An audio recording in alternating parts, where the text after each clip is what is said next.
Hello అండి, అందరికీ నమస్తే. నేరేడు పండ్లతో హల్వా ఏంటనుకున్నారా? అయితే ఇది వీట్ బ్రెడ్ నేరేడు పండ్లతో కలిపి చేశాను. అయితే ఇది నేరేడు పళ్ళు సీజన్ కదండి, ఏ సీజన్లో దొరికే ఆ సీజన్లో ఫ్రూట్స్ తింటే మంచిది.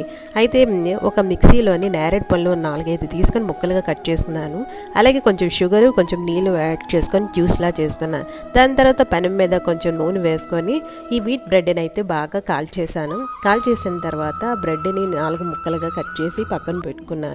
దాని తర్వాత బాండ్లీలోని కొంచెం గీ వేసుకొని కొంచెం కిస్మిస్ వేసుకొని బాగా ఫ్రై చేసుకున్నాను. అవి ఫ్రై అయిన తర్వాత ఒక లవంగం, ఒక యాలకు వేసుకొని బాగా ఫ్రై చేసుకున్నాను. ఆల్రెడీ ముక్కలు చేసుకున్నాం కదండి, ఆ బ్రెడ్ని కూడా మిక్స్ చేసుకొని ఆ గీలో బాగా ఫ్రై చేసుకున్న తర్వాత ఒక గ్లాస్ మిల్క్ వేసుకొని బాగా కలిపాను. అలాగే మనం మిక్సీలో వేసుకున్నాం నేరేడు పళ్ళు జ్యూస్ ఉంది కదండి, అది కూడా మిక్స్ చేశాను.